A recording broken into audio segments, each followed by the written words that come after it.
আপনি কি বিশ্বাস করতে পারেন রিয়াল মাদ্রিদের সেই ব্রাজিলীয় superstar Vinicius Junior Kylian Mbappe থেকে প্রায় 30% বেশি বেতন দাবি করছেন? আজকের এই ভিডিওতে জানবো কিভাবে তার এই চরম চুক্তির দাবি মাদ্রিদের ভবিষ্যৎ পরিকল্পনা ও মাঠে তার অবদানকে প্রভাবিত করবে এবং কেন তার এই দাবি শুধু সংখ্যা নয়, কৌশলগত দিক থেকে অত্যন্ত গুরুত্বপূর্ণ। সর্বশেষ প্রতিবেদনে জানা গেছে ভিনিসিয়াস জুনিয়র নতুন চুক্তিতে বার্ষিক 20 মিলিয়ন বেতন চান, যা তার বর্তমান 15 মিলিয়ন বেতনের থেকে 33% বেশি। তার এই চুক্তি দাবি এসেছে যখন তিনি মাদ্রিদের জন্য 2018 থেকে 300 ম্যাচে 102 গোল ও 76 অ্যাসিস্টের জাদু বুনছেন। এর পাশাপাশি সৌদি প্রো লিগও তাকে নিয়ে আগ্রহ দেখাচ্ছে, যেখানে এমনকি 1 বিলিয়নের অফার উন্মোচিত হয়েছে। তবে ব্রাজিলীয় সুপারস্টার স্পষ্ট করে দিয়েছেন তিনি মাদ্রিদের পাশে থাকতে চান। এইসব ঘটনার প্রেক্ষিতে আগামী চ্যাম্পিয়ন্স লিগ ম্যাচে লস ব্লাঙ্কোসের আতরিকাদের ভূমিকা আরও গুরুত্বপূর্ণ হয়ে উঠবে। টেকটিক্যাল দৃষ্টিকোণ থেকে বললে ভিনিসিয়াসের এই দাবির পেছনে রয়েছে দুইটি বড় বিষয়। এক, খেলার প্রভাব। ভিনিসিয়াস জুনিয়র শুধুমাত্র একটি চমৎকার ড্রিবলিং আর দ্রুতগতির খেলা উপস্থাপন করেন না, বরং তিনি ম্যাচের চূড়ান্ত মুহূর্তগুলোতে খেলা আবর্তন করে দেন। তার অবদান শুধু গোল ও অ্যাসিস্টে সীমাবদ্ধ নয়, তিনি মাদ্রিদের আক্রমণাত্মক গতিকে নিয়ন্ত্রণ করতে এবং প্রতিপক্ষের ডিফেন্স ভাঙতে অসামান্য ভূমিকা রাখেন। দুই, চুক্তির কৌশলগত প্রভাব। তার বেতন বাড়লে মাদ্রিদের বাজেটে একটি নতুন মাত্রা যোগ হবে। এটি শুধু তার পারফরম্যান্সের স্বীকৃতি নয়, বরং টিমের ভবিষ্যৎ বিনিয়োগের একটি অংশ।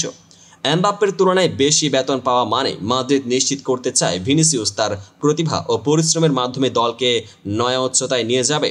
তুলনামূলকভাবে যদি বলি, এমবাপ্পে ও ভিনিসিয়াসের মধ্যে এই বেতন পার্থক্য যেন ফুটবল বিশ্বের দুই বিপরীত দিকের গল্প। এমবাপ্পে যিনি নিত্য নতুন গোলের খোঁজে থাকেন, তার তুলনায় ভিনিসিয়াস বলছেন, আজ আমার দিন, আমি চাই আরও বেশি। হাস্যরসের ছোঁয়ায় বলতে পারে, অনেক সময় মনে হয় ভিনিসিয়াস বলছেন, আমি যদি আরও ভালো খেলি তবে এমবাপ্পের চেয়েও বড় হয়ে যাব।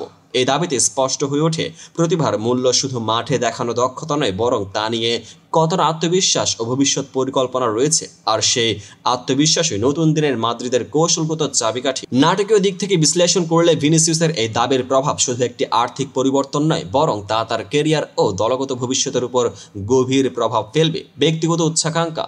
তার মতে, যদি মাদ্রিদ তার মূল্য এবং অবদানকে সঠিকভাবে স্বীকৃতি দেয়, তবে তিনি দলের মূলেই থাকবেন এবং আরও বিপুল পরিমাণে গোল অ্যাসিস্ট করবেন। দলের ভবিষ্যৎ বিনিয়োগ। মাদ্রিদের ইচ্ছা হলো সর্বোচ্চ মানের খেলোয়াড়দের ধরে রাখা। ভিনিসিয়াসের এই দাবি নিশ্চিত করে যে তাকে টিমের ভবিষ্যৎ পরিকল্পনায় অন্যতম প্রধান ভিত্তি হিসেবে গণ্য করা হচ্ছে। আন্তর্জাতিক চ্যালেঞ্জ। সৌদি প্রো লিগের বিশাল অফারের প্রলোভনে পড়লেও তার মাদ্রিদে থাকার সিদ্ধান্ত একদিকে তার দেশের প্রতি আনুগত্যকে প্রমাণ করে, অন্যদিকে মাদ্রিদের সঙ্গে তার অতুলনীয় পারফরম্যান্সকে সম্মান দেয়।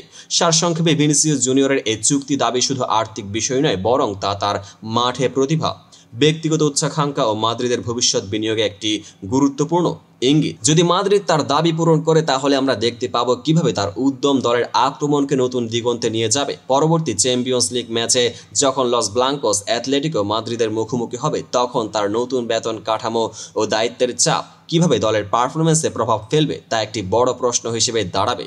এই চুক্তি শুধুমাত্র ভিনিসিয়াসের জন্য নয়, বরং পুরো দলের ভবিষ্যৎ পরিকল্পনার একটি অংশ, যেখানে প্রতিভা ও কঠোর পরিশ্রমকে সঠিক মূল্যায়ন করা হচ্ছে। আপনারা কি ভাবছেন, ভিনিসিয়াসের এই দাবি মাদ্রিদের ভবিষ্যৎ পরিকল্পনায় কি প্রভাব ফেলবে?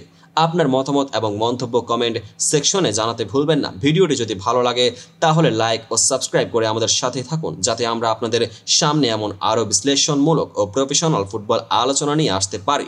ধন্যবাদ এবং ফুটবলের এই উত্তেজনাপূর্ণ যাত্রায় আমাদের সাথে থাকার জন্য শুভেচ্ছা।